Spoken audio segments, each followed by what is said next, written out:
पंजाबी दियां स्वर धुनियां।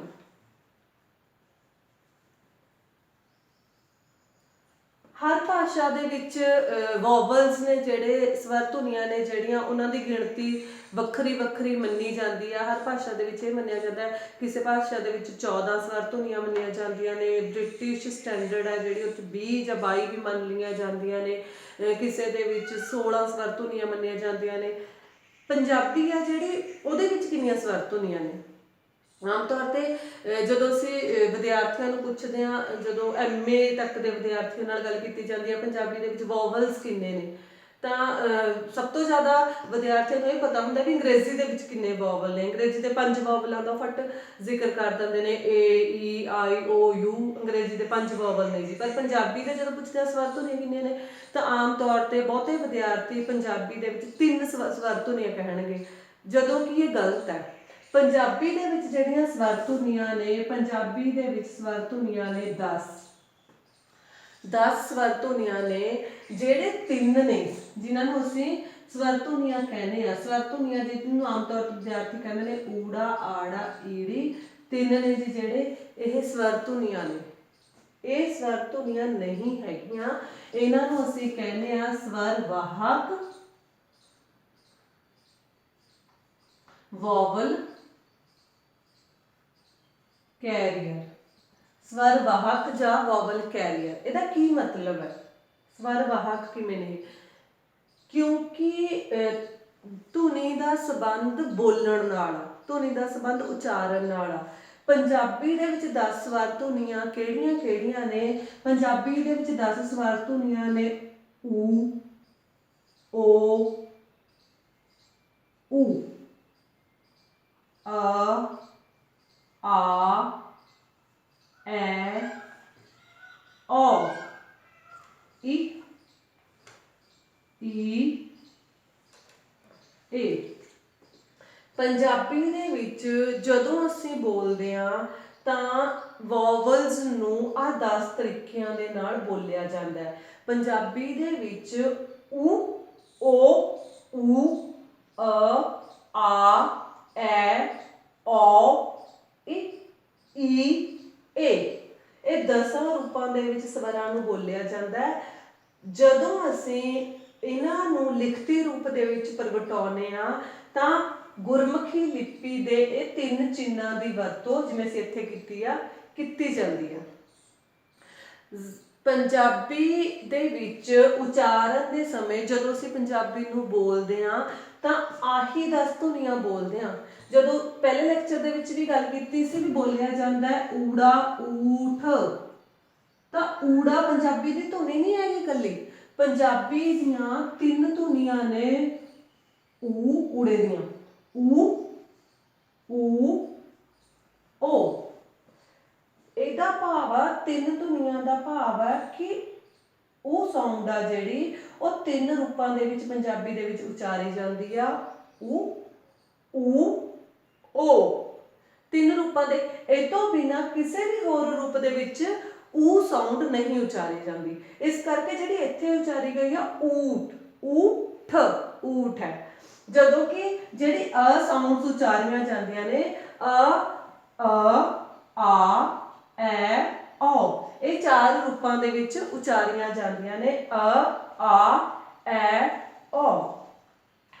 ਇਹਨਾਂ ਚਾਰਾਂ ਨੂੰ ਜਦੋਂ ਅਸੀਂ ਲਿਖਤੀ ਰੂਪ ਦੇ ਵਿੱਚ ਲੈ ਕੇ ਆਉਂਦੇ ਹਾਂ ਤਾਂ ਆਹ ਚਿੰਨ੍ਹ ਵਰਤਿਆ ਜਾਂਦਾ ਆੜਾ, ਜਿਹੜੇ ਇਹ 3 ਨੇ ਊੜਾ, ਆੜਾ, ਈੜੀ, ਸਵਰ ਵਾਹਕ ਨੇ, ਵੋਵਲ ਕੈਰੀਅਰ ਨੇ, ਕਿਉਂਕਿ ਇਹ ਸਵਰਾਂ ਨੂੰ ਲਿਖਣ ਦੇ ਲਈ ਵਰਤੇ ਜਾਂਦੇ ਨੇ। ਇਸ ਕਰਕੇ ਇਹ 3 ਪੰਜਾਬੀ ਦੇ ਵਿੱਚ ਸਵਰ ਵਾਹਕ ਨੇ।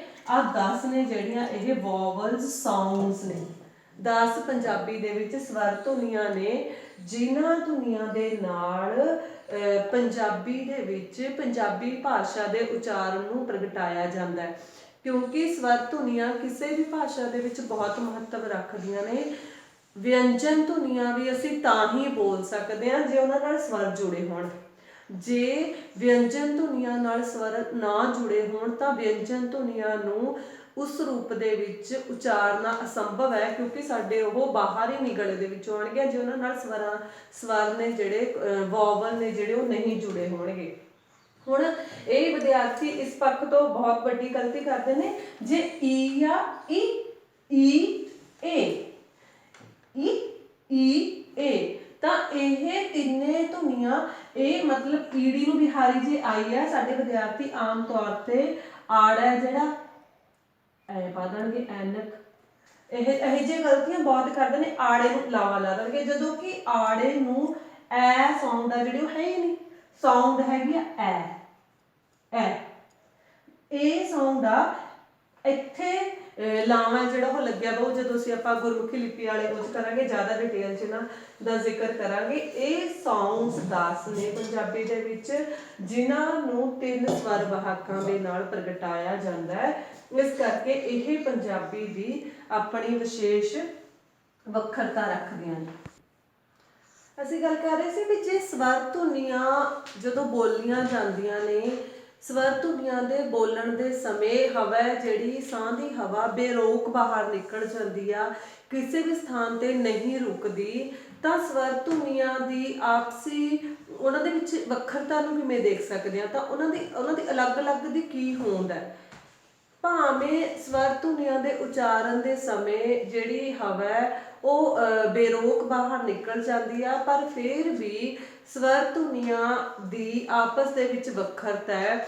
ਸਵਰ ਧੁਨੀਆਂ ਤਾਂ ਹੀ ਸਾਰਥਕ ਨੇ ਜਦੋਂ ਇਹ ਇੱਕ ਦੂਜੇ ਦੇ ਵਿਰੋਧ ਦੇ ਵਿੱਚ ਆਉਂਦੀਆਂ ਨੇ। ਵਿਰੋਧ ਦੇ ਵਿੱਚ ਆਉਂਦੀਆਂ ਨੇ ਮਤਲਬ ਜਿਹੜੀਆਂ ਪੰਜਾਬੀ ਦੀਆਂ 10 ਸਵਰ ਧੁਨੀਆਂ ਦਾ ਜੇ ਅਸੀਂ ਜ਼ਿਕਰ ਕਰਦੇ ਹਾਂ, ਓ ਇਹਨਾਂ ਦੋਨਾਂ ਦੇ ਵਿੱਚ ਵੱਖਰਤਾ ਉਚਾਰਨ ਪੱਧਰ ਤੇ ਵੀ ਮੌਜੂਦ ਆ, ਇਹਨਾਂ ਦੋਨਾਂ ਦੇ ਵਿੱਚ ਵੱਖਰਤਾ ਅਰਥਾਂ ਦੇ ਪੱਖ ਤੋਂ ਵੀ ਮੌਜੂਦ ਆ।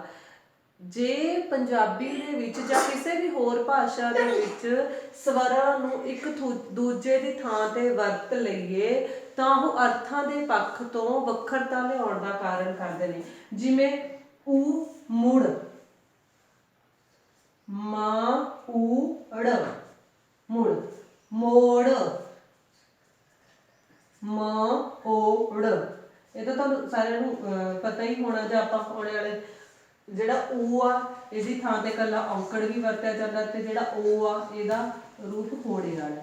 ਇਹ ਮੋੜ ਦੇ ਵਿੱਚ ਵੱਖਰਤਾ ਦਾ ਕਾਰਨ ਇਹ ਆ ਕਿਉਂਕਿ ਇੱਥੇ ਊ ਸਾਊਂਡ ਆਈ ਆ, ਇੱਥੇ ਓ ਸਾਊਂਡ ਆਈ ਆ, ਓ ਤੇ ਇਹ ਇੱਕ ਸਾਊਂਡ ਦੇ ਬਦਲਣ ਦੇ ਨਾਲ ਅਰਥਾਂ ਦੇ ਵਿੱਚ ਵੱਖਰਤਾ ਪੈਦਾ ਹੋ ਗਈ। ਇਸ ਕਰਕੇ ਸਾਰੀਆਂ ਸਵਰ ਧੁਨੀਆਂ ਇੱਕ ਦੂਜੇ ਦੇ ਵਿਰੋਧ ਦੇ ਵਿੱਚ ਆ ਕੇ ਵੱਖਰਤਾ ਪੈਦਾ ਕਰਦੀਆਂ ਨੇ।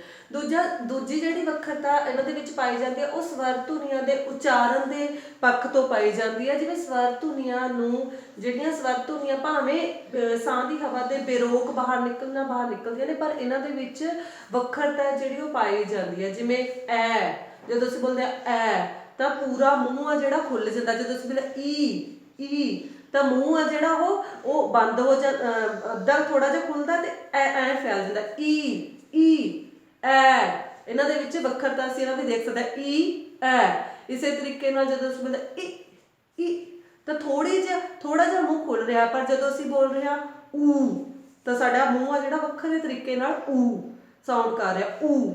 ਇਸੇ ਤਰੀਕੇ ਨਾਲ ਜੇ ਅਸੀਂ ਬੋਲਦੇ ਊ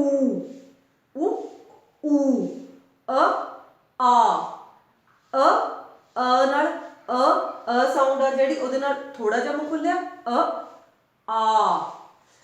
ਈ ਇਹਨਾਂ ਦੀ ਜਿਹੜੀ ਵੱਖਰਤਾ ਹੈ ਉਹ ਉਚਾਰਨ ਪੱਧਰ ਦੇ ਨਾਲ ਇਹਨਾਂ ਦੇ ਜਦੋਂ ਅਸੀਂ ਇਹਨਾਂ ਦੀ ਵਰਤੋਂ ਕਰਦੇ ਹਾਂ ਤਾਂ ਅਰਥਾਂ ਦੇ ਪੱਖ ਤੋਂ ਵੀ ਵੱਖਰਤਾ ਲਿਆਉਣ ਦਾ ਕਾਰਜ ਇਹਨਾਂ ਦੇ ਵਿੱਚ ਪਾਇਆ ਜਾਂਦਾ। ਹੁਣ ਅਸੀਂ ਜਦੋਂ ਸਵਰ ਧੁਨੀਆਂ ਨੂੰ ਬੋਲਦੇ ਹਾਂ, ਜਦੋਂ ਸਵਰ ਧੁਨੀਆਂ ਦਾ ਉਚਾਰਨ ਕਰਦੇ ਹਾਂ ਤਾਂ ਸਵਰ ਧੁਨੀਆਂ ਦੇ ਉਚਾਰਨ ਦੇ ਸਮੇਂ ਭਾਵੇਂ ਮੂੰਹ ਪੋਲ ਦੇ ਵਿੱਚ ਕੋਈ ਹਰਕਤ ਪੈਦਾ ਨਹੀਂ ਹੁੰਦੀ, ਪਰ ਕੁਝ ਅੰਗ ਨੇ ਜਿਹੜੇ ਉਹ ਮਹੱਤਵਪੂਰਨ ਭੂਮਿਕਾ ਨਿਭਾਉਂਦੇ ਨੇ। ਜੀਭ ਤੇ ਦੂਜਾ ਜਿਹੜਾ ਅੰਗ ਆ ਉਹ ਮਹੱਤਵਪੂਰਨ ਭੂਮਿਕਾ ਨਿਭਾਉਂਦੇ ਨੇ ਬੁੱਲ। ਜੀਭ ਤੇ ਬੁੱਲਾਂ ਦੀ ਮੂਵਮੈਂਟ ਆ ਜਿਹੜੀ ਉਹ ਥੋੜੀ ਥੋੜੀ ਮੂਵਮੈਂਟ ਆ ਜਿਹੜੀ ਉਹ ਭਾਸ਼ਾ ਦੀਆਂ ਜਿਹੜੀਆਂ ਸਵਰ ਧੁਨੀਆਂ ਨੇ ਉਹਨਾਂ ਦੇ ਵਿੱਚ ਮਹੱਤਵਪੂਰਨ ਰੋਲ ਆ ਜਿਹੜਾ ਉਹ ਅਦਾ ਕਰਦੀ ਆ। ਹੁਣ ਜੀਭ ਕਿਵੇਂ ਰੋਲ ਅਦਾ ਕਰਦੀ ਆ ਜਾਂ ਬੁੱਲ ਕਿਵੇਂ ਰੋਲ ਅਦਾ ਕਰਦੇ ਨੇ? ਈ ਏ ਐ ਆ। ਹੁਣ ਅਸੀਂ ਇਹਨਾਂ ਦੇ ਵਿੱਚ ਸਵਰ ਧੁਨੀਆਂ ਦੇ ਵਿੱਚ ਫਰਕ ਦੇਖਦੇ ਹਾਂ। ਈ ਏ ਐ ਅ। ਕਿਵੇਂ ਸਾਡਾ ਮੂੰਹ ਹੈ ਜਿਹੜਾ ਉਹ ਇਹਨਾਂ ਧੁਨੀਆਂ ਦੇ ਉਚਾਰਨ ਦੇ ਸਮੇਂ ਥੋੜੇ ਤੋਂ ਜ਼ਿਆਦਾ ਖੁੱਲ ਰਿਹਾ ਹੈ। ਈ ਏ ਐ ਅ। ਈ ਏ ਐ ਐ ਐ ਅ। ਮੂੰਹ ਜਿਹੜਾ ਉਹ ਥੋੜੇ ਤੋਂ ਜ਼ਿਆਦਾ ਸਪਰੈਡ ਹੋ ਰਿਹਾ ਹੈ। ਜਦੋਂ ਅਸੀਂ ਬੋਲਦੇ ਈ ਤਾਂ ਇੱਧਰ ਨੂੰ ਸਪਰੈਡ ਹੋ ਰਿਹਾ ਹੈ। ਇਸ ਕਰਕੇ ਜਦੋਂ ਅਸੀਂ ਸਵਰ ਧੁਨੀਆਂ ਨੂੰ ਬੋਲਦੇ ਹਾਂ, ਸਵਰ ਧੁਨੀਆਂ ਨੂੰ ਬੋਲਣ ਦੇ ਸਮੇਂ ਜੀਭ ਤੇ ਬੁੱਲ ਨੇ ਜਿਹੜੇ ਉਹ ਮਹੱਤਵਪੂਰਨ ਭੂਮਿਕਾ ਨਿਭਾਉਂਦੇ ਨੇ। ਉਹਨਾਂ ਦੇ ਵਿੱਚ ਹਿਲਜੁਲ ਪੈਦਾ ਹੁੰਦੀ ਹੈ। ਜਿਵੇਂ ਜੇ ਅਸੀਂ ਬੋਲਾਂਗੇ ਊ ਊ ਤਾਂ ਬੁੱਲ ਸਾਡੇ ਗੋਲ ਹੋ ਗਏ। ਜੇ ਅਸੀਂ ਬੋਲੇ ਇਸ ਕਰਕੇ ਜੀਭ ਤੇ ਬੁੱਲਾਂ ਦੇ ਆਧਾਰ ਤੇ ਸਵਰ ਧੁਨੀਆਂ ਨੂੰ ਕਈ ਭਾਗਾਂ ਦੇ ਵਿੱਚ ਵੰਡਿਆ ਜਿਹੜਾ ਉਹ ਜਾ ਸਕਦਾ। ਹੁਣ ਜਦੋਂ ਅਸੀਂ ਇਹਨਾਂ ਸਾਰੇ ਸਵਰਾਂ ਨੂੰ ਵਰਣਨ ਕਰਨਾ, ਜਦੋਂ ਇਹਨਾਂ ਦਾ ਵਰਗੀਕਰਨ ਕਰਾਂਗੇ, ਜਦੋਂ ਇਹਨਾਂ ਦੀ ਕਲਾਸੀਫਿਕੇਸ਼ਨ ਕਰਾਂਗੇ ਤਾਂ ਪੰਜਾਬੀ ਸਵਰਾਂ ਦੇ ਜਾਂ ਪੰਜਾਬੀ ਦੀਆਂ ਧੁਨੀਆਂ ਦੇ ਬਹੁਤ ਅੱਡਰੇ ਅੱਡਰੇ ਰੂਪ ਨੇ ਜਿਹੜੇ ਉਹ ਵਰਗੀਕਰਨ ਦਾ ਹਿੱਸਾ ਬਣਾਏ ਜਾ ਸਕਦੇ ਨੇ। ਪਰ ਪੰਜਾਬੀ ਸਵਰਾਂ ਨੂੰ ਜਦੋਂ ਇਹਨਾਂ ਆਧਾਰਾਂ ਤੇ ਵਰਗੀਕਰਨ ਕਰਨਾ ਹੈ, ਸਵਰਾਂ ਦਾ ਵਰਗੀਕਰਨ, ਤਾਂ 3-4 ਆਧਾਰ ਨੇ ਜਿਹੜੇ ਉਹ ਮੇਨ ਮੰਨੇ ਜਾਂਦੇ ਨੇ। ਨੰਬਰ 1 ਤੇ ਅਸੀਂ ਗੱਲ ਕਰ ਚੁੱਕੇ ਹਾਂ, ਜੀਭ ਜਿਹੜੀ ਆ ਪੰਜਾਬੀ ਸਵਰਾਂ ਦੇ ਉਚਾਰਨ ਦੇ ਵਿੱਚ ਮੁੱਖ ਰੋਲ ਅਦਾ ਕਰਦੀ ਆ। ਜੀਭ ਨੂੰ ਅਸੀਂ ਦੋ ਰੂਪਾਂ ਦੇ ਵਿੱਚ ਦੇਖਦੇ ਹਾਂ। ਇੱਕ ਜੀਭ ਦੀ ਉਚਾਈ ਤੇ ਦੂਜਾ ਜੀਭ ਦਾ ਹਿੱਸਾ ਕਿਵੇਂ ਨੇ। ਜਿਹੜੇ ਇਹਨਾਂ ਦੋ ਆਧਾਰਾਂ ਤੇ ਸਵਰ ਧੁਨੀਆਂ ਨੂੰ ਜਿਹੜਾ ਵੰਡ ਕੇ ਦੇਖਿਆ ਜਾਂਦਾ।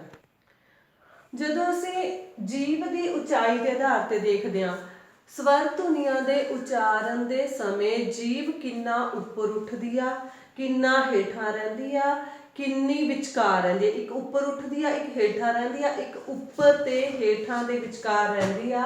ਤਾਂ ਜੀਭ ਦੀ ਉਚਾਈ ਦੇ ਆਧਾਰ ਤੇ ਸਵਰ ਧੁਨੀਆਂ ਨੂੰ ਵੰਡਿਆ ਜਾਂਦਾ ਹੈ। ਉੱਚੇ ਸਵਰ, ਨੀਵੇਂ ਸਵਰ, ਅਰਧ ਉੱਚੇ ਸਵਰ, ਅਰਧ ਉੱਚੇ ਜਾਂ ਅੱਧ ਉੱਚੇ ਵੀ ਅਸੀਂ ਕਹਿ ਸਕਦੇ ਹਾਂ, ਅਰਧ ਨੀਵੇਂ ਸਵਰ। ਸਾਡੀ ਸਵਰਾਂ ਦੇ ਬੋਲਣ ਦੇ ਸਮੇਂ ਜੀਭ ਕਿੰਨੀ ਉੱਪਰ ਉੱਠਦੀ ਆ, ਇਹਦੇ ਆਧਾਰ ਤੇ ਸਵਰ ਧੁਨੀਆਂ ਨੂੰ ਵੰਡਿਆ ਜਾਂਦਾ। ਉੱਚੇ ਸਵਰ ਪੰਜਾਬੀ ਦੇ ਵਿੱਚ ਦੋ ਨੇ, ਈ ਤੇ ਊ।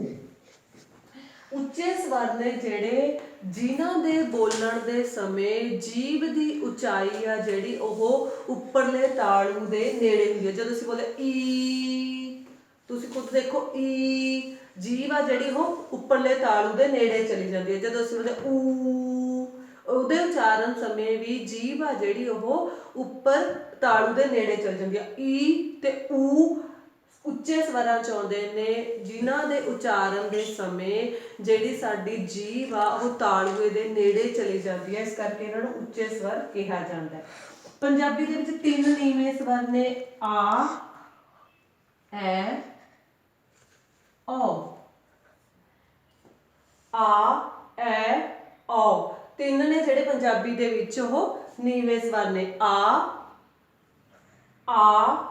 ਐ, ਔ। ਜਦੋਂ ਅਸੀਂ ਬੋਲਦੇ ਆ ਤਾਂ ਜਿਹੜੀ ਸਾਡੀ ਜੀਭ ਆ, ਕਿਉਂਕਿ ਅਸੀਂ ਇੱਥੇ ਜੀਭ ਦੀ ਉਚਾਈ ਜਾਂ ਜੀਭ ਦੀ ਸਥਿਤੀ ਦੇ ਆਧਾਰ ਤੇ ਦੇਖ ਰਹੇ ਹਾਂ, ਜਿਹੜੀ ਸਾਡੀ ਜੀਭ ਹੈ ਉਹ ਆ ਦੇ ਉਚਾਰਨ ਦੇ ਸਮੇਂ ਆਮ ਹਾਲਤ ਦੇ ਵਿੱਚ ਰਹਿ ਰਹੀ ਆ, ਨੀਵੀਂ ਹੀ ਰਹਿ ਰਹੀ ਆ, ਦੰਦਾਂ ਦੇ ਹੇਠਲੇ ਦੰਦਾਂ ਦੇ ਬਰਾਬਰ ਰਹਿ ਰਹੀ ਆ। ਆ ਜਦੋਂ ਮੈਂ ਬੋਲਿਆ ਆ, ਤੁਸੀਂ ਖੁਦ ਦੇਖ ਸਕਦੇ ਹੋ ਜੀਭ ਆ ਜਿਹੜੀ ਉਹ ਹੇਠਲੇ ਦੰਦਾਂ ਦੇ ਬਰਾਬਰ ਰਹਿ ਰਹੀ ਹੈ। ਜਦੋਂ ਬੋਲੇ ਐ, ਮੂੰਹ ਭਾਵੇਂ ਵੱਖਰੇ ਤਰੀਕੇ ਨਾਲ ਖੁੱਲ ਰਿਹਾ ਐ, ਪਰ ਜੀਭ ਉੱਥੇ ਹੀ ਪਈ ਹੈ ਕਿਉਂਕਿ ਅਸੀਂ ਜੀਭ ਦੀ ਸਥਿਤੀ ਦੇ ਆਧਾਰ ਤੇ ਦੇਖ ਰਹੇ ਹਾਂ। ਔ, ਔ ਉਚਾਰਨ ਸਮੇਂ ਮੂੰਹ ਦੀ ਸ਼ੇਪ ਵੀ ਵੱਖਰੀ ਬਣ ਰਹੀ ਆ, ਪਰ ਜੀਭ ਆ ਜਿਹੜੀ ਉਹ ਹੇਠਲੇ ਦੰਦਾਂ ਦੇ ਬਰਾਬਰ ਪਈ ਆ। ਜਿਹੜੇ ਨੀਵੇਂ ਸਵਰ ਨੇ ਉਹਨਾਂ ਦੇ ਵਿੱਚ ਜੀਭ ਸਾਡੀ ਹੇਠਾਂ ਪਈ ਹੁੰਦੀ ਹੈ, ਹੇਠਲੇ ਦੰਦਾਂ ਦੇ ਬਰਾਬਰ ਪਈ ਹੁੰਦੀ ਆ, ਇਸ ਕਰਕੇ ਉਹਨਾਂ ਨੂੰ ਨੀਵੇਂ ਸਵਰ ਕਿਹਾ ਜਾਂਦਾ ਹੈ। ਜਿਹੜੇ ਉੱਚੇ ਨੇ ਈ ਤੇ ਊ, ਉਹਨਾਂ ਦੇ ਉਚਾਰਨ ਦੇ ਸਮੇਂ ਜੀਭ ਆ ਜਿਹੜੀ ਸਾਡੀ ਉੱਪਰ ਚਲੀ ਜਾਂਦੀ ਹੈ, ਉੱਪਰਲੇ ਤਾਲੂ ਦੇ ਨੇੜੇ ਚਲੀ ਜਾਂਦੀ ਆ, ਈ ਊ, ਇਸ ਕਰਕੇ ਇਹਨਾਂ ਨੂੰ ਉੱਚੇ ਸਵਰ ਆ ਜਿਹੜੇ ਉਹ ਕਿਹਾ ਜਾਂਦਾ। ਜਿਹੜੇ ਅਰਧ ਉੱਚੇ ਤੇ ਅਰਧ ਨੀਵੇਂ ਨੇ, ਇਹਨਾਂ ਸਵਰਾਂ ਦੇ ਵਿੱਚ ਉਹ ਸਵਰ ਆਉਂਦੇ ਨੇ ਜਿਹੜੇ ਉੱਚੇ ਸਵਰਾਂ ਤੇ ਨੀਵੇਂ ਸਵਰਾਂ ਦੇ ਵਿਚਕਾਰ ਵਿਚਰਦੇ ਨੇ। ਜਿਹੜੇ ਸਵਰ ਨਾ ਉੱਚੇ ਸਵਰਾਂ ਦੇ ਵਿੱਚ ਆਉਂਦੇ ਨੇ ਤੇ ਨਾ ਹੀ ਜਿਨ੍ਹਾਂ ਦੇ ਉਚਾਰਨ ਦੇ ਸਮੇਂ ਜੀਭ ਬਿਲਕੁਲ ਦੰਦਾਂ ਦੇ ਬਰਾਬਰ ਪਈ ਹੁੰਦੀ ਹੈ, ਉਹਨਾਂ ਸਵਰਾਂ ਨੂੰ ਉੱਚੇ, ਅਰਧ ਉੱਚੇ ਤੇ ਅਰਧ ਨੀਵੇਂ ਸਵਰਾਂ ਦੇ ਵਿੱਚ ਗਿਣਿਆ ਜਾਂਦਾ ਹੈ। ਜਿਵੇਂ ਅਰਧ ਉੱਚੇ ਨੇ ਜਿਹੜੇ, ਇਹਨਾਂ ਦੇ ਵਿੱਚ ਈ ਤੇ ਊ, ਈ ਈ ਊ, ਈ ਊ, ਈ ਊ, ਇਹਨਾਂ ਦੇ ਉਚਾਰਨ ਦੇ ਸਮੇਂ ਜੀਭ ਉਨੀ ਉੱਚੀ ਨਹੀਂ ਜਾਂਦੀ, ਪਰ ਥੋੜੀ ਜਿਹੀ ਉੱਚੀ, ਈ ਊ ਥੋੜੀ ਜਿਹੀ ਉੱਚੀ ਜਿਹੜੀ ਉਹ ਜਾਂਦੀ ਹੈ, ਇਸ ਕਰਕੇ ਇਹਨਾਂ ਨੂੰ ਅਰਧ ਉੱਚੇ ਸਵਰਾਂ ਦੇ ਵਿੱਚ ਗਿਣਿਆ ਜਾਂਦਾ ਹੈ। ਜਿਹੜੇ ਅਰਧ ਨੀਵੇਂ ਨੇ, ਏ ਆ, ਏ ਆ, ਓ, ਇਹਨਾਂ ਦੇ ਉਚਾਰਨ ਦੇ ਸਮੇਂ ਜੀਭ ਬਿਲਕੁਲ ਨੀਚੇ ਨਹੀਂ ਹੈਗੀ, ਪਰ ਬਿਲਕੁਲ ਨੀਚੇ ਤੋਂ ਥੋੜੀ ਜਿਹੀ ਉੱਪਰ ਆ, ਏ ਆ ਓ, ਏ ਆ ਓ, ਇਸ ਕਰਕੇ ਇਹਨਾਂ ਨੂੰ ਅਰਧ ਨੀਵੇਂ ਸਵਰ ਕਿਹਾ ਜਾਂਦਾ ਹੈ। ਇਹਨਾਂ ਦੀ ਵੱਖਰਤਾ ਖੁਦ ਬੋਲ ਕੇ ਉਚਾਰਨ ਪੱਧਰ ਤੇ ਹੀ ਮਹਿਸੂਸ ਕੀਤੀ ਜਾ ਸਕਦੀ ਆ। ਜਿਹੜੇ ਸਵਰ ਉੱਚੇ ਸਵਰਾਂ ਤੇ ਨੀਵੇਂ ਸਵਰਾਂ ਦੇ ਵਿਚਕਾਰ ਆਉਂਦੇ ਨੇ, ਉਹਨਾਂ ਨੂੰ ਅਰਧ ਉੱਚੇ ਤੇ ਅਰਧ ਨੀਵੇਂ ਸਵਰਾਂ ਦੇ ਵਿੱਚ ਗਿਣਿਆ ਜਾਂਦਾ ਹੈ। ਉੱਚੇ ਸਵਰ ਈ ਊ, ਈ ਊ, ਕਿਉਂਕਿ ਇਹਨਾਂ ਦੇ ਉਚਾਰਨ ਦੇ ਸਮੇਂ ਜੀਭ ਤਾਲੂਏ ਦੇ ਨੇੜੇ ਲੱਗਦੀ ਆ। ਨੀਵੇਂ ਸਵਰ ਅ, ਐ, ਔ, ਜਿਨ੍ਹਾਂ ਦੇ ਉਚਾਰਨ ਦੇ ਸਮੇਂ ਜੀਭ ਆ ਜਿਹੜੀ ਉਹ ਹੇਠਲੇ ਦੰਦਾਂ ਦੇ ਬਰਾਬਰ ਆ ਜਾਂਦੀ ਆ। ਅਰਧ ਉੱਚੇ ਈ ਊ ਜਿਹੜੇ ਥੋੜੇ ਉੱਚੇ ਹੁੰਦੇ ਨੇ, ਤੇ ਏ ਆ ਓ ਅਰਧ ਨੀਵੇਂ ਸਵਰਾਂ ਦੇ ਵਿੱਚ ਗਿਣੇ ਜਾਂਦੇ ਨੇ। ਇਹ ਚਾਰੇ ਵੰਡਾਂ ਨੇ ਜਿਹੜੀਆਂ ਉਹ ਜੀਭ ਦੀ ਉਚਾਈ ਦੇ ਆਧਾਰ ਤੇ, ਜੀਭ ਕਿੰਨਾ ਉੱਪਰ ਉੱਠਦੀ ਆ, ਜੀਭ ਕਿੰਨਾ ਥੱਲੇ ਜਾਂਦੀ ਆ, ਜੀਭ ਉਚਾਈ ਨਾ ਵੀ ਅਸੀਂ ਕਹੀਏ, ਜੀਭ ਦੇ ਆਧਾਰ ਤੇ ਇਹ ਚਾਰੇ ਵੰਡਾਂ ਨੇ ਜਿਹੜੀਆਂ ਸਵਰਾਂ ਦੀਆਂ ਕੀਤੀਆਂ ਜਾਂਦੀਆਂ ਨੇ। ਦੂਜਾ ਜਿਹੜਾ ਜੀਭ ਦੇ ਆਧਾਰ ਤੇ ਅਸੀਂ ਵੰਡ ਰਹੇ ਹਾਂ, ਜੀਭ ਦਾ ਹਿੱਸਾ ਜਾਂ ਜੀਭ ਦੇ ਆਧਾਰ ਤੇ ਅਸੀਂ ਦੂਜੇ ਰੂਪ ਦੇ ਵਿੱਚ ਸਵਰਾਂ ਨੂੰ ਜਦੋਂ ਵੰਡਦੇ ਹਾਂ ਤਾਂ ਤਿੰਨ ਭਾਗ ਨੇ ਜਿਹੜੇ ਉਹ ਕੀਤੇ ਜਾਂਦੇ ਨੇ। ਇੱਕ ਹੁੰਦੇ ਨੇ ਅਗਲੇ ਸਵਰ, ਇੱਕ ਹੁੰਦੇ ਨੇ ਪਿਛਲੇ ਸਵਰ, ਇੱਕ ਨੇ ਵਿਚਕਾਰਲੇ ਸਵਰ। ਇਹਨਾਂ ਨੂੰ ਅਗਲੇ ਸਵਰਾਂ ਨੂੰ ਕਹਿੰਦੇ ਨੇ ਫਰੰਟ ਵਾਵਲ, ਪਿਛਲਿਆਂ ਨੂੰ ਬੈਕ ਵਾਵਲ ਤੇ ਵਿਚਕਾਰਲਿਆਂ ਨੂੰ ਸੈਂਟਰਲ ਵਾਵਲ। ਸੈਂਟਰਲ ਵਾਵਲ, ਅਗਲੇ ਸਵਰ, ਪਿਛਲੇ ਸਵਰ, ਵਿਚਕਾਰਲੇ ਸਵਰ। ਇਹ ਸਵਰਾਂ ਦੀ ਵੰਡ ਵੀ ਜਿਹੜੀ ਕੀਤੀ ਜਾਂਦੀ ਹੈ, ਇਹ ਜੀਭ ਦੇ ਆਧਾਰ ਤੇ ਕੀਤੀ ਜਾਂਦੀ ਆ।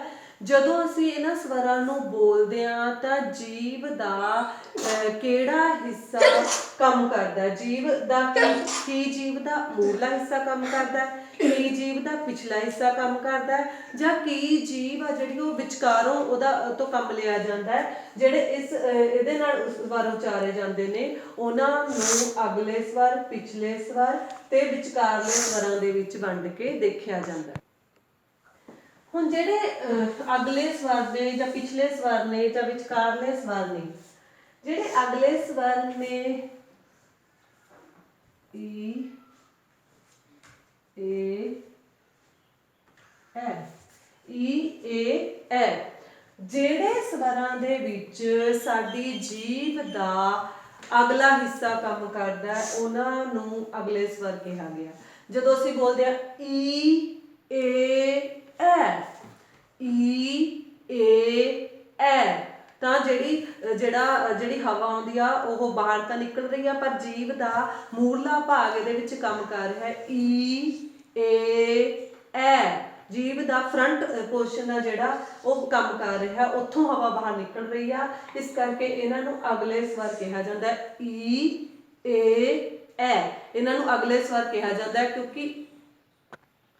ਕਿਉਂਕਿ ਇਹਨਾਂ ਦੇ ਉਚਾਰਨ ਦੇ ਸਮੇਂ ਜੀਭ ਦਾ ਅਗਲਾ ਭਾਗ ਕੰਮ ਕਰਦਾ ਹੈ। ਜਿਹੜੇ ਨੇ ਪਿਛਲੇ ਸਵਰ ਉਹ ਹੈਗੇ ਨੇ ਊ, ਓ, ਔ, ਊ, ਓ, ਔ, ਊ, ਊ, ਔ, ਔ, ਊ, ਓ, ਔ। ਜਿਨ੍ਹਾਂ ਸਵਰਾਂ ਦੇ ਬੋਲਣ ਦੇ ਸਮੇਂ ਜੀਭ ਦਾ ਪਿਛਲਾ ਭਾਗ ਕੰਮ ਕਰਦਾ ਹੈ ਉਹਨਾਂ ਸਵਰਾਂ ਨੂੰ ਪਿਛਲੇ ਸਵਰ ਕਿਹਾ ਜਾਂਦਾ ਹੈ। ਊ, ਓ, ਔ, ਊ, ਓ, ਔ। ਇਹਨਾਂ ਦੇ ਉਚਾਰਨ ਦੇ ਸਮੇਂ ਜੀਭ ਦਾ ਪਿਛਲਾ ਭਾਗ ਕੰਮ ਕਰ ਰਿਹਾ ਹੈ, ਇਸ ਕਰਕੇ ਇਹਨਾਂ ਸਵਰਾਂ ਨੂੰ ਪਿਛਲੇ ਸਵਰ ਆ ਜਿਹੜਾ ਉਹ ਪਿਛਲੇ ਸਵਰ ਜਾਂ ਬੈਕ ਵੋਵਲ ਕਿਹਾ ਜਾਂਦਾ ਹੈ। ਈ, ਊ, ਆ, ਈ, ਊ, ਆ, ਈ, ਊ, ਆ, ਈ, ਊ, ਆ। ਜਿਨ੍ਹਾਂ ਸਵਰਾਂ ਦੇ ਬੋਲਣ ਦੇ ਸਮੇਂ ਸਾਡੀ ਜੀਭ ਦਾ ਵਿਚਕਾਰਲਾ ਭਾਗ ਕੰਮ ਕਰਦਾ ਹੈ, ਜਿਹੜੇ ਸਵਰ ਜੀਭ ਦੇ ਵਿਚਕਾਰਲੇ ਹਿੱਸੇ ਤੋਂ ਈ, ਊ, ਆ ਉਚਾਰੇ ਜਾਂਦੇ ਨੇ ਉਹਨਾਂ ਨੂੰ ਵਿਚਕਾਰਲੇ ਸਵਰ ਕਿਹਾ ਜਾਂਦਾ ਹੈ। ਇਹ ਤਿੰਨੋਂ ਵੰਡਾਂ ਨੇ ਜਿਹੜੀਆਂ ਇਹ ਅਗਲੇ ਸਵਰ, ਪਿਛਲੇ ਸਵਰ, ਵਿਚਕਾਰਲੇ ਸਵਰ ਜੀਭ ਦੇ ਆਧਾਰ ਤੇ ਕੀਤੀਆਂ ਜਾਂਦੀਆਂ ਨੇ। ਜਿਨ੍ਹਾਂ ਦੇ ਵਿੱਚ ਜੀਭ ਦਾ ਪਹਿਲਾ ਭਾਗ ਕੰਮ ਕਰਦਾ ਹੈ ਉਹਨਾਂ ਨੂੰ ਅਗਲੇ ਸਵਰ ਜਾਂ ਫਰੰਟ ਵੋਵਲ ਈ, ਏ, ਐ। ਜਿਨ੍ਹਾਂ ਦਾ ਵਿੱਚ ਕੰਮ ਕਰਦਾ ਹੈ ਊ, ਓ, ਔ। ਜਿਨ੍ਹਾਂ ਦੇ ਵਿਚਕਾਰਲਾ ਸਵਰ ਕੰਮ ਕਰਦੇ ਨੇ ਈ, ਊ, ਆ। ਜਿਨ੍ਹਾਂ ਦੇ ਉਚਾਰਨ ਸਮੇਂ ਜੀਭ ਦਾ ਵਿਚਕਾਰਲਾ ਭਾਗ ਕੰਮ ਕਰਦਾ ਹੈ ਉਹਨਾਂ ਨੂੰ ਵਿਚਕਾਰਲੇ ਸਵਰ ਆ ਜਿਹੜੇ ਉਹ ਕਿਹਾ ਜਾਂਦਾ ਹੈ। ਇਹ ਦੋਨੇ ਵੰਡਾਂ ਜੀਭ ਕਿੰਨੀ ਉੱਚੀ ਉੱਠਦੀ ਆ, ਜੀਭ ਕਿੰਨੀ ਨੀਵੀਂ ਰਹਿੰਦੀ ਆ, ਜਾਂ ਜੀਭ ਦੇ ਕਿਹੜੇ ਹਿੱਸੇ ਤੋਂ ਕਿਹੜੇ ਸਵਰ ਉਚਾਰੇ ਜਾਂਦੇ ਨੇ ਉਸ ਆਧਾਰ ਤੇ ਕੀਤੀਆਂ ਜਾਂਦੀਆਂ ਨੇ। ਦੂਜੀ ਜਿਹੜੀ ਵੰਡ ਆ ਸਵਰਾਂ ਨੂੰ ਲੈ ਕੇ ਕੀਤੀ ਜਾਂਦੀ ਹੈ, ਜਿਹੜਾ ਅੰਗ ਸਵਰਾਂ ਦੇ ਉਚਾਰਨ ਦੇ ਵਿੱਚ ਕੰਮ ਕਰਦਾ ਹੈ ਉਹ ਅੰਗ ਨੇ ਬੁੱਲ। ਬੁੱਲ ਨੇ ਜਿਹੜੇ ਬੁੱਲਾਂ ਦੀ ਸਥਿਤੀ ਦੇ ਆਧਾਰ ਤੇ ਦੋ ਤਰ੍ਹਾਂ ਦੇ ਸਵਰ ਨੇ ਜਿਹੜੇ ਉਹ ਦੇਖੇ ਜਾਂਦੇ ਨੇ। ਬੁੱਲ ਜਦੋਂ ਅਸੀਂ ਸਵਰਾਂ ਨੂੰ ਬੋਲਦੇ, ਜਦੋਂ ਤੁਸੀਂ ਖੁਦ ਦੇਖ ਸਕਦੇ ਹੋ, ਜਦੋਂ ਮੈਂ ਬੋਲਦੀ ਆ, ਊ, ਊ, ਈ, ਇਹਨਾਂ ਦੇ ਵਿੱਚ ਕਿਵੇਂ ਬੁੱਲਾਂ ਦਾ ਯੋਗਦਾਨ ਆ ਜਿਹੜਾ ਉਹ ਵੱਖਰਾ ਹੈ। ਇਸ ਕਰਕੇ ਬੁੱਲਾਂ ਦੀ ਸਥਿਤੀ ਦੇ ਆਧਾਰ ਤੇ ਸਵਰਾਂ ਨੂੰ ਦੋ ਭਾਗਾਂ ਦੇ ਵਿੱਚ ਵੰਡਿਆ ਜਾਂਦਾ ਹੈ। ਇੱਕ ਹੁੰਦੇ ਨੇ ਗੁਲਾਈਦਾਰ, ਇੱਕ ਹੁੰਦੇ ਨੇ ਗੁਲਾਈ ਰਹਿਤ ਸਵਰ। ਗੁਲਾਈਦਾਰ ਤੇ ਗੁਲਾਈ ਰਹਿਤ। ਗੁਲਾਈਦਾਰ ਨੂੰ ਅੰਗਰੇਜ਼ੀ ਵਿੱਚ ਕਿਹਾ ਜਾਂਦਾ ਹੈ ਰਾਉਂਡਡ, ਗੁਲਾਈ ਰਹਿਤ ਨੂੰ ਕਿਹਾ ਜਾਂਦਾ ਹੈ ਰਾਉਂਡਡ ਤੇ ਅਨਰਾਉਂਡਡ। ਗੁਲਾਈਦਾਰ ਸਵਰ ਤੇ ਗੁਲਾਈ ਰਹਿਤ ਸਵਰ। ਜਿਨ੍ਹਾਂ ਸਵਰਾਂ ਦੇ ਉਚਾਰਨ ਦੇ ਸਮੇਂ ਦੋਨੇ ਬੁੱਲ ਗੋਲ ਹੁੰਦੇ ਨੇ ਉਹਨਾਂ ਸਵਰਾਂ ਨੂੰ ਗੁਲਾਈਦਾਰ ਕਿਹਾ ਜਾਂਦਾ ਹੈ। ਜਿਨ੍ਹਾਂ ਦੇ ਉਚਾਰਨ ਦੇ ਸਮੇਂ ਦੋਨੇ ਬੁੱਲ ਆਮ ਹਾਲਤਾਂ 'ਚ ਰਹਿੰਦੇ ਨੇ, ਗੋਲ ਨਹੀਂ ਹੁੰਦੇ, ਉਹਨਾਂ ਨੂੰ ਗੁਲਾਈ ਰਹਿਤ ਸਵਰ ਕਿਹਾ ਜਾਂਦਾ ਹੈ। ਜਿਹੜੇ ਗੁਲਾਈਦਾਰ ਸਵਰ ਨੇ ਪੰਜਾਬੀ ਦੇ ਵਿੱਚ ਗੁਲਾਈਦਾਰ ਸਵਰ ਨੇ ਊ, ਓ, ਔ। ਜਦੋਂ ਮੈਂ ਬੋਲਦੀ ਹਾਂ ਊ, ਓ,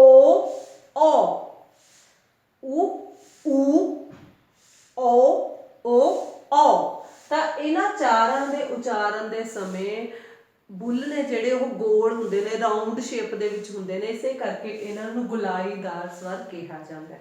ਜਿਨ੍ਹਾਂ ਸਵਰਾਂ ਦੇ ਉਚਾਰਨ ਦੇ ਸਮੇਂ ਬੁੱਲ ਗੋਲ ਹੁੰਦੇ ਨੇ ਉਹਨਾਂ ਸਵਰਾਂ ਨੂੰ ਗੁਲਾਈਦਾਰ ਸਵਰ ਕਿਹਾ ਜਾਂਦਾ ਹੈ। ਪੰਜਾਬੀ ਦੇ ਵਿੱਚ ਊੜੇ ਵਾਲੇ ਤਿੰਨੋਂ ਤੇ ਆੜੇ ਵਾਲਾ ਔ, ਇਹਨੇ ਜਿਹੜੇ ਗੁਲਾਈਦਾਰ ਨੇ ਊ, ਓ, ਔ। ਜਿਨ੍ਹਾਂ ਦੇ ਬੋਲਣ ਦੇ ਸਮੇਂ ਸਾਡੇ ਦੋਨੇ ਬੁੱਲ ਗੋਲ ਹੁੰਦੇ ਨੇ, ਉਹ ਗੁਲਾਈ ਦਾ ਸਵਰਾਂ ਦੇ ਵਿੱਚ ਆਉਂਦੇ ਨੇ। ਉਸ ਤੋਂ ਬਿਨਾਂ ਜਿਹੜੇ ਬਾਕੀ ਸਾਰੇ ਬਚ ਗਏ, ਜਿਵੇਂ ਆ, ਐ, ਈ,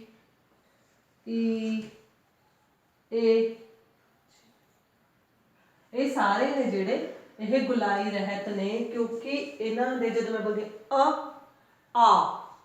ਐ, ਈ, ਉਦੋਂ ਇਹਨਾਂ ਦੇ ਉਚਾਰਨ ਦੇ ਸਮੇਂ ਤੁਸੀਂ ਖੁਦ ਦੇਖ ਸਕਦੇ ਹੋ, ਆ, ਐ, ਈ,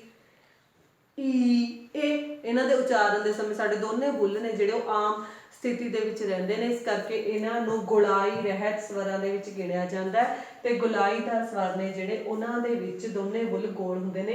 ਇਹ ਪੰਜਾਬੀ ਸਵਰਾਂ ਦੇ ਵਰਗੀਕਰਨ ਦਾ ਦੂਜਾ ਆਧਾਰ ਆ, ਜਿਹਦੇ ਵਿੱਚ ਇਹ ਦੇਖਿਆ ਜਾਂਦਾ ਹੈ ਕਿ ਬੁੱਲ ਗੁਲਾਈਦਾਰ ਨੇ ਜਾਂ ਕੀ ਬੁੱਲ ਗੁਲਾਈ ਰਹਿਤ ਨੇ। ਉਹਨਾਂ ਆਧਾਰ ਤੇ ਸਵਰਾਂ ਦੀ ਵਰਗ ਵੰਡ ਆ ਜਿਹੜੀ ਉਹ ਕੀਤੀ ਜਾਂਦੀ ਹੈ। ਤੀਜੀ ਜਿਹੜੀ ਸਵਰਾਂ ਦੀ ਵਰਗ ਵੰਡ ਕੀਤੀ ਜਾਂਦੀ ਹੈ ਉਹ ਕੀਤੀ ਜਾਂਦੀ ਹੈ ਮਾਤਰਾ ਦੇ ਆਧਾਰ ਤੇ।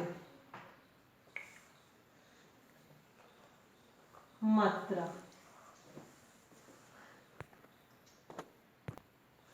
ਜਿਹੜੇ ਮਾਤਰਾ ਹੈ, ਜਿਹੜੀ ਮਾਤਰਾ ਦਾ ਭਾਵ ਹੈ ਜਿਹੜੀ ਸਾਹ ਦੀ ਹਵਾ ਬਾਹਰ ਨਿਕਲਦੀ ਆ, ਕੀ ਉਹ ਘੱਟ ਬਾਹਰ ਨਿਕਲ ਰਹੀ ਆ, ਕਿਹੜੇ ਸਵਰਾਂ ਦੇ ਉਚਾਰਨ ਸਮੇਂ ਘੱਟ ਹਵਾ ਦੀ ਮਾਤਰਾ ਬਾਹਰ ਨਿਕਲ ਰਹੀ ਹੈ, ਤੇ ਕਿਹੜੇ ਸਵਰਾਂ ਦੇ ਉਚਾਰਨ ਦੇ ਸਮੇਂ ਸਾਹ ਦੀ ਹਵਾ ਦੀ ਜ਼ਿਆਦਾ ਮਾਤਰਾ ਬਾਹਰ ਨਿਕਲ ਰਹੀ ਆ। ਉਹਦੇ ਆਧਾਰ ਤੇ ਪੰਜਾਬੀ ਸਵਰਾਂ ਨੂੰ ਵਰਗੀਕਰਨ ਇਹਨਾਂ ਦਾ ਕੀਤਾ ਜਾਂਦਾ ਜਾਂ ਸਵਰਾਂ ਦਾ ਵਰਗੀਕਰਨ ਕੀਤਾ ਜਾਂਦਾ।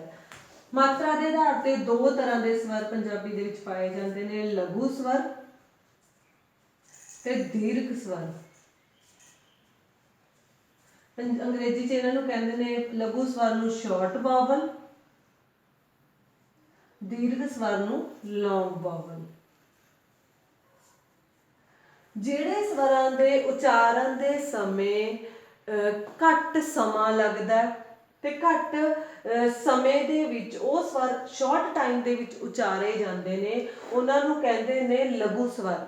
ਜਿਨ੍ਹਾਂ ਸਵਰਾਂ ਦੇ ਉਚਾਰਨ ਦੇ ਸਮੇਂ ਘੱਟ ਸਮੇਂ ਦੇ ਵਿੱਚ ਸਵਰ ਉਚਾਰੇ ਜਾਂਦੇ ਨੇ ਉਹਨਾਂ ਨੂੰ ਕਹਿੰਦੇ ਨੇ ਲਘੂ ਸਵਰ। ਪੰਜਾਬੀ ਦੇ ਵਿੱਚ ਸ਼ਾਰਟ ਵਾਵਲ ਤਿੰਨ ਨੇ, ਆ, ਈ, ਊ। ਆ, ਈ, ਊ। ਆ, ਈ, ਊ ਤਿੰਨ ਸ਼ਾਰਟ ਵਾਵਲ ਨੇ। ਉਸ ਤੋਂ ਬਿਨਾਂ ਬਾਕੀ ਸਾਰੇ ਨੇ ਜਿਹੜੇ ਆ, ਐ, ਔ, ਈ, ਊ, ਐ, ਈ, ਊ, ਓ। ਇਹ ਸਾਰੇ ਨੇ ਜਿਹੜੇ ਇਹ ਦੀਰਘ ਸਵਰ ਨੇ। ਦੀਰਘ ਸਵਰਾਂ ਦਾ ਮਤਲਬ ਹੈ ਇਹਨਾਂ ਨੂੰ ਉਚਾਰਨ ਦੇ ਸਮੇਂ ਜ਼ਿਆਦਾ ਸਮਾਂ ਲੱਗਦਾ ਹੈ। ਆਹ ਸਵਰ ਨੇ ਜਿਹੜੇ ਇਹਨਾਂ ਦੇ ਉਚਾਰਨ ਤੋਂ ਘੱਟ ਸਮੇਂ ਦੇ ਵਿੱਚ ਲਘੂ ਸਵਰ ਉਚਾਰੇ ਜਾਂਦੇ ਨੇ, ਆ, ਈ, ਊ।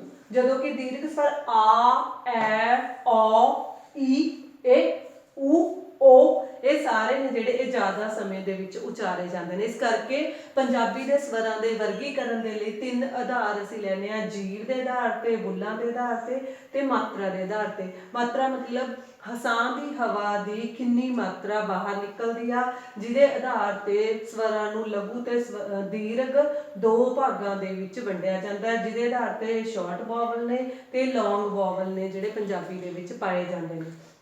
ਇਹ ਸਾਰੀ ਵਰਗ ਵੰਡ ਹੈ ਜਿਹੜੀ ਇਹ ਪੰਜਾਬੀ ਦੇ ਸਵਰਾਂ ਦੀ ਵਰਗ ਵੰਡ ਹੈ। ਪੰਜਾਬੀ